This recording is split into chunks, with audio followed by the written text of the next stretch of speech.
Virat news కి స్వాగతం. రాజేంద్ర నగర్ గండిపేట మండలంలోని రాజా పుష్ప అపార్ట్మెంట్ సొసైటీ వాసులు ఏర్పాటు చేసిన సమావేశంలో చేవెళ్ల పార్లమెంటు బీజేపీ అభ్యర్థి కొండ విశ్వేశ్వర్ రెడ్డి పాల్గొన్నారు. రాజపుష్ప అపార్ట్మెంట్ వాసుల సంపూర్ణ మద్దతు బీజేపీకే ఉండాలని ఆయన కోరారు. స్థానిక సమస్యలు అపార్ట్మెంట్ వాసులను అడిగి తెలుసుకున్నారు. గండిపేటలో సమస్యలు ఎన్నో ఉన్నాయని అపార్ట్మెంట్ వాసులు ఆయనకు తెలియజేయడం జరిగింది. బీజేపీ పార్టీ తరపున నన్ను గెలిపించాలని ఆయన కోరారు. ఒక అవకాశం ఇవ్వండి, రాజేంద్ర నగర్ ని నియోజకవర్గం అభివృద్ధి చేసి చూపిస్తానని అపార్ట్మెంట్ వాసులకు హామీ ఇచ్చారు. ఈ కార్యక్రమంలోని Rajendra Nagar BJP incharge Tokala Srinivas Reddy, councillor, BJP నాయకులు, అపార్ట్మెంట్ వాసులు పాల్గొన్నారు.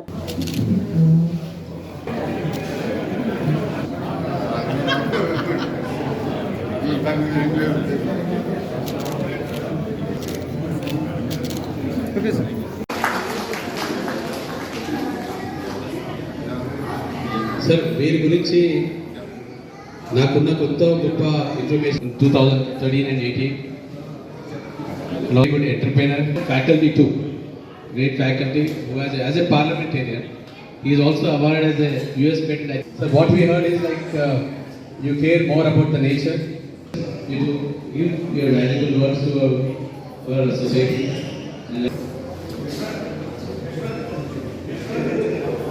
మీ అసోసియేషన్ ప్రెసిడెంట్ సురేష్ గారు,